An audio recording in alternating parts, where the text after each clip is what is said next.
میرے بندے، ماں کے پیٹ میں تمہیں رزق کس نے پہنچایا تھا؟ رشوت ہے، قبضہ مافیا ہے، ظلم و ستم ہے، کیا کیا راستے ہیں حرام کمانے کے۔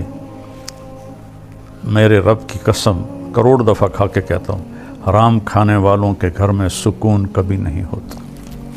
اور اس قسم کے دنیا میں کوئی شارٹ کٹ اللہ نے نہیں بنایا۔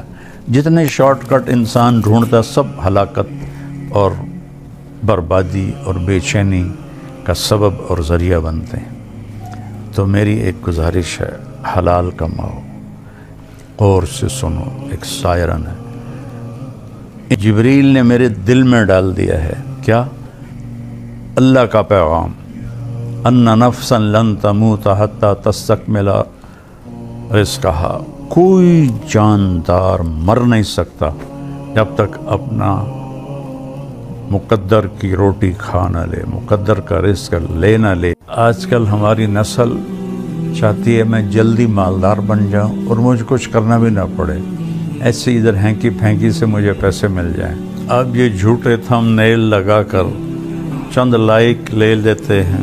مجھے اتنی دفعہ یہ تھم نیل والے مار چکے ہیں۔ طارق جمیل انتقال ہو گیا، مولانا طارق جمیل انتقال ہو گیا، مولانا طارق جمیل وہ حادثے میں شہید ہو گئے۔ پیر ذوالفقار صاحب اتنی ماشاءاللہ معزز شخصیت ہیں، اور ان کے ساتھ آگے میں نے اتنے گندے گندے دیکھے تھم نیل کے، میں شرم سے ڈوب گیا۔ یہ صرف اتنا کو آپ کی غرض ہے کہ یہ کھل جائے اور ہمیں چند پیسے مل جائیں۔ اللہ تعالیٰ حرام میں کبھی برکت نہیں دیتا، اور حلال کبھی بے برکت نہیں ہوتا۔ دنیا میں کوئی شارٹ کٹ اللہ نے نہیں بنایا۔ جتنے شارٹ کٹ انسان ڈھونڈتا سب ہلاکت اور بربادی اور بے چینی کا سبب اور ذریعہ بنتے ہیں۔ تو میرے نبی نے فرمایا، لا یحملنکم، ہرگز ہرگز کبھی ایسا نہ کرنا کہ رزق کے آنے میں دیر ہو، الا ان تطلبوہ بمعصیت اللہ، اور تم حرام راستوں پہ چل پڑو کمانے کے لیے۔ اللہ کے خزانوں سے اس کی خوشی اور مرضی کے ساتھ صرف اس کی مان کر چلنے سے ملے گا، ویسے نہیں ملے گا۔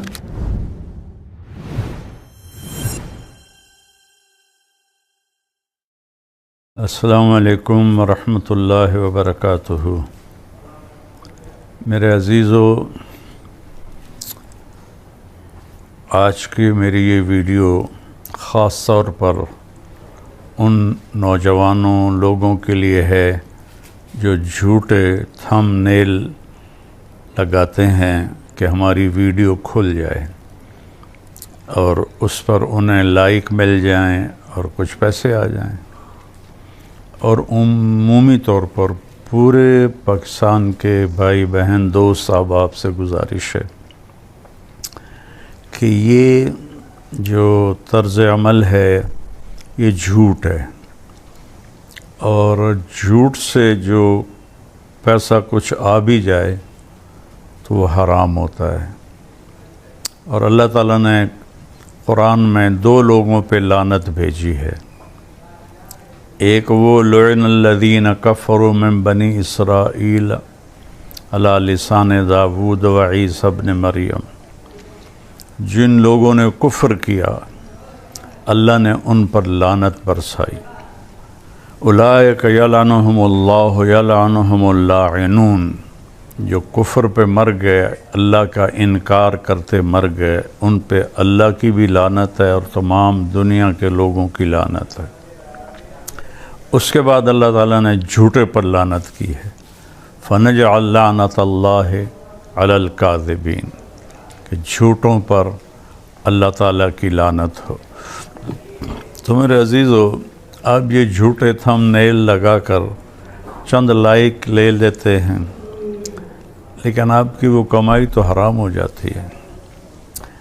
مجھے اتنی دفعہ یہ تھم نیل والے مار چکے ہیں کہ طارق جمیل انتقال ہو گیا، مولانا طارق جمیل انتقال ہو گیا، مولانا طارق جمیل وہ حادثے میں شہید ہو گئے، اور ایک وہ کراچی کا ایک بچہ ہے، مجھے اس کا نام بھول رہا ہے، اس کی وہ حادثے کی فوٹو لگا دیتے ہیں۔ طارق جمیل 49 ارب روپے ان کے ضبط ہو گئے۔ تو طارق جمیل اگر میں ہوتا تو میں اس کو جوتے مارتا۔ یہ صرف اتنا کو آپ کی غرض ہے کہ یہ کھل جائے اور ہمیں چند پیسے مل جائیں۔ تو ایک تو اللہ تعالیٰ حرام میں کبھی برکت نہیں دیتا، اور حلال کبھی بے برکت نہیں ہوتا۔ ایک قرآن کی آیت سناتا ہوں، ایک حدیث سناتا ہوں تاکہ میں اپنا فریضہ پورا کر لوں۔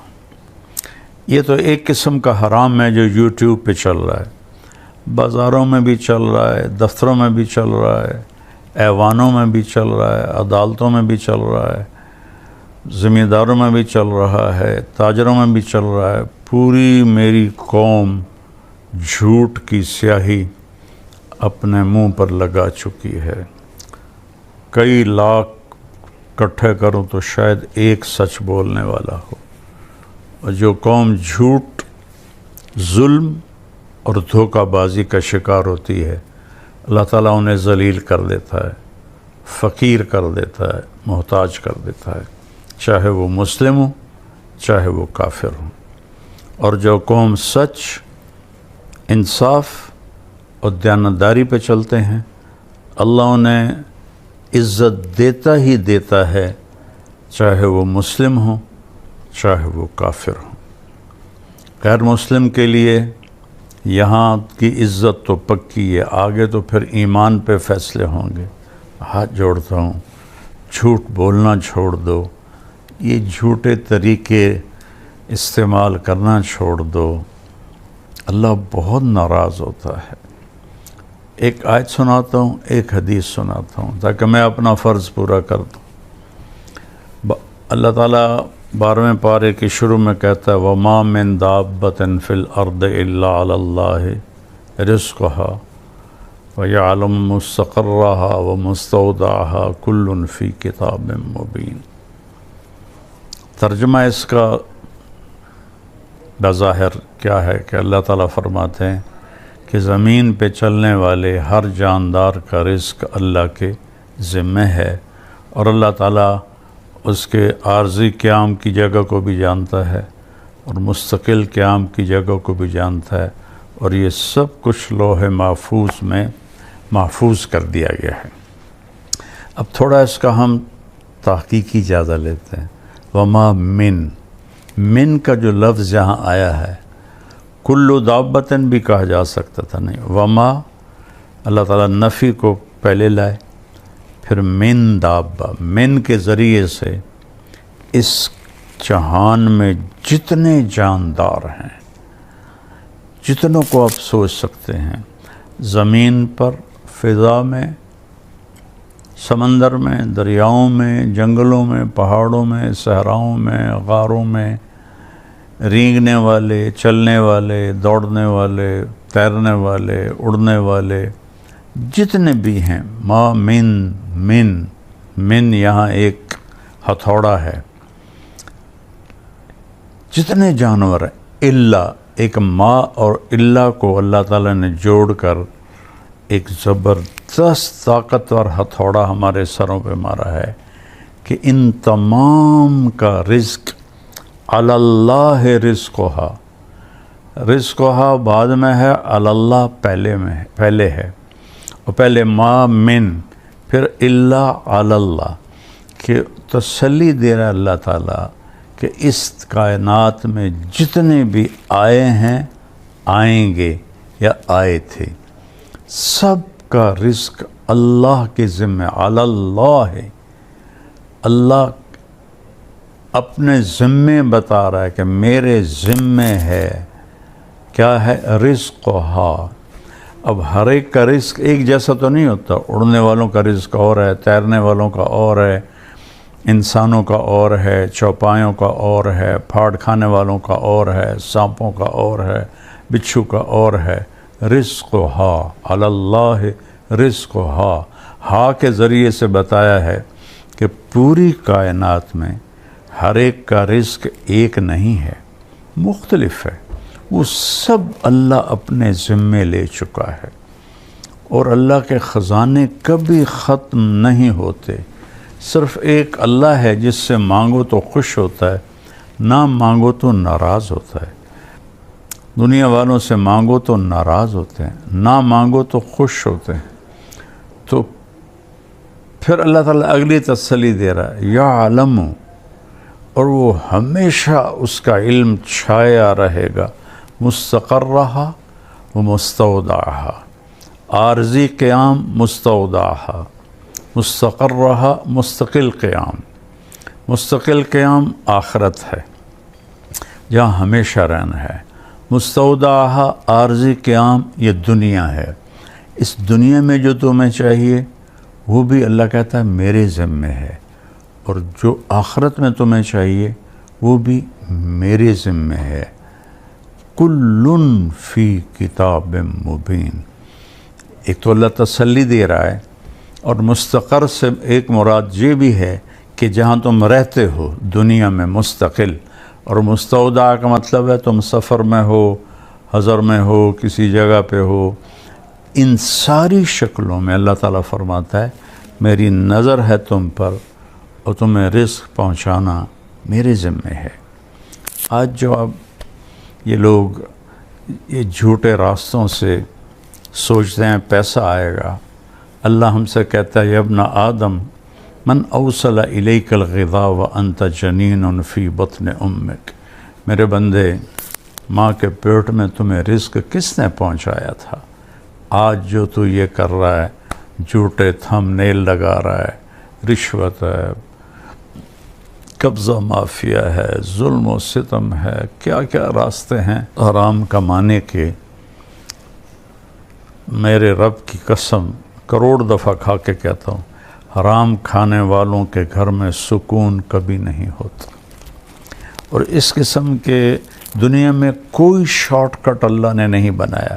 جتنے شارٹ کٹ انسان ڈھونڈتا سب ہلاکت اور بربادی اور بے چینی کا سبب اور ذریعہ بنتے ہیں۔ تو میری ایک گزارش ہے، حلال کماؤ۔ ایک حدیث سنا دیتا ہوں۔ الا ایک سائرن ہوتا ہے، یہ مسند احمد میں، ابن حبان میں، ابو داود میں، یہ ساری بڑی حدیث کی کتابوں میں یہ روایت ہے۔ الا، غور سے سنو، ایک سائرن ہے۔ ان جبریل نفث فی روعی، جبریل نے میرے دل میں ڈال دیا ہے کیا؟ اللہ کا پیغام، ان نفسا لن تموت حتی تستکمل رزقہا، کوئی جاندار مر نہیں سکتا جب تک اپنا مقدر کی روٹی کھا نہ لے، مقدر کا رزق لے نہ لے، اس وقت تک اسے موت نہیں آتی۔ اللہ فیصلہ کر چکا ہے، لہذا کیا کرو؟ فَأَجْمِلُوا فِي الطَّلَب، حلال کماؤ۔ خوبصورت طلب کرو کا مطلب ہے حلال کماؤ۔ حرام کمانے سے پیسہ جلدی آ جاتا ہے، لیکن وہ ساتھ اپنے بڑے کانٹے لاتا ہے، بڑے دکھ لاتا ہے۔ تو میرے نبی نے فرمایا فَأَجْمِلُوا فِي الطَّلَب، حلال کماؤ۔ اجمل ہوتا خوبصورت طریقے سے کماؤ، یعنی رزق حلال ہو، جھوٹ نہ ہو اور دوسرے حرام چیزیں نہ ہو۔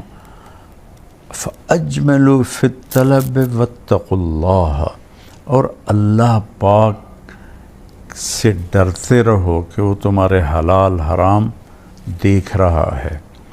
اور پھر آگے ایک بات فرمائی کہ امتحان کی جگہ ہے، وَلَا يَحْمِلَنَّكُمْ اسْتِبْطَاءُ الرِّزْقِ عَلَىٰ أَن تَطْلُبُوهُ بِمَعْصِيَةِ اللَّهِ، دیکھو اللہ تمہیں آزمائے گا، تھوڑا رزق کو ٹائٹ کر دے گا، تمہیں نظر آئے گا تو کم تا بندہ نہیں پہ کی کریے، شیطان کہے گا جھوٹ دا رستہ، حرام دا رستہ، رشوت، دھوکہ، قبضہ، 2 نمبری، یہ سارے راستے ہیں، 2 دن میں مالدار بن جاؤ۔ تو میرے نبی نے فرمایا لا یحملنکم ہرگز ہرگز کبھی ایسا نہ کرنا کہ رزق کے آنے میں دیر ہو، الا ان تطلبوہ بمعصیت اللہ، اور تم حرام راستوں پہ چل پڑو کمانے کے لیے۔ یہ آج کی بات میری یوٹیوبرز کے لیے ہے، لیکن میں تو آنسوؤں سے روتا ہوں کہ میرا تو پورا دیس جھوٹ میں چل رہا ہے، تو نہ کارخانے میں طوطی کی کون سنتا ہے، لیکن اگرچہ بت ہیں جماعت کی آستینوں میں، مجھے ہے حکم اذان لا الہ الا اللہ۔ میرا کام تو ہے صدا لگانا، آواز لگانا، سن کے سیکھ لو یا چھوڑ دو، وہ تمہاری اپنی مرضی ہے۔ تو برائے مہربانی میرے نبی کی بات غور سے سنو۔ میرے نبی فرماتے ہیں کہ لا يحملنکم استبطاء الرزق علی ان تطلبوہ بمعصیت اللہ، اگر رزق آنے میں دیر ہو تو یہ کام نہ کرنا، غلط تھم نیل لگا کے لائک آ جائیں، لائک سے پیسے آ جائیں۔ دیکھو آج کل ہماری نسل چاہتی ہے میں جلدی مالدار بن جاؤں اور مجھے کچھ کرنا بھی نہ پڑے، ایسے ادھر ہینکی پھینکی سے مجھے پیسے مل جائیں۔ یہ اللہ نے کبھی نہیں کیا۔ ایسے کرنے والے کبھی نہ عزت پاتے ہیں، نہ سکون پاتے ہیں، نہ موت کے بعد کا آرام پاتے ہیں۔ تو پھر آخری اللہ کے نبی نے بات کی، فَإِنَّهُ لَا يُدْرَكُ مَا عِنْدَ اللَّهِ إِلَّا بِطَاعَتِهِ، اللہ کے خزانوں سے اس کی خوشی اور مرضی کے ساتھ صرف اس کی مان کر چلنے سے ملے گا، ویسے نہیں ملے گا۔ ویسے تو اللہ نے فرعون کو کئی سو سال کی حکومت دے دی، جو کہتا تھا انا ربکم الاعلی۔ شداد کو حکومت دے دی، جس نے جنت بنا دی عدن میں۔ کتنے لوگوں کو اللہ کے منکرین اللہ نے ان کو دنیا دے دی، لیکن ان کا آخرت تو ناکامی اور ذلت اور تباہی اور بربادی ہے۔ تو میرے عزیزو، رزق حلال کماؤ، اور یہ جو آپ اتنی گندی حرکتیں کرتے ہو، میرے نام کو کبھی مجھے مار دیتے ہو، کبھی مجھے 49 ارب ضبط کر لیے گئے، اس سے کیا ملے گا تمہیں؟ یہ میں اکیلا نہیں ہوں، بیچارے مفتی طارق مسعود کے ساتھ بھی یہی ہو رہا ہوتا ہے، اس کے ساتھ بھی اس قسم کی واہیات لگائی گئی ہوتی ہیں، اور جتنے بھی کوئی مشہور ہیں، پیر ذوالفقار صاحب اتنی ماشاءاللہ معزز شخصیت ہیں، اور تصوف کے اس وقت وہ سرخیل ہیں، اللہ تعالیٰ نے ان کی محبت لوگوں کے دلوں میں ڈال دی۔ ان کے ساتھ آگے میں نے اتنے گندے گندے دیکھے تھم نیل کے، میں شرم سے ڈوب گیا۔ پاگلو، تمہیں شرم نہیں آتی جو تم اتنی بڑی بڑی ہستیوں پر ایسے الزام لگاتے ہو چند ٹکوں کے لیے؟ تو میری گزارش ہے، توبہ کرو اور سچ بولو، سچ سے، اور بے فکر ہو جاؤ۔ رزق اللہ دے گا، اللہ کی طرف سے آئے گا، اس سے پہلے مر نہیں سکتے۔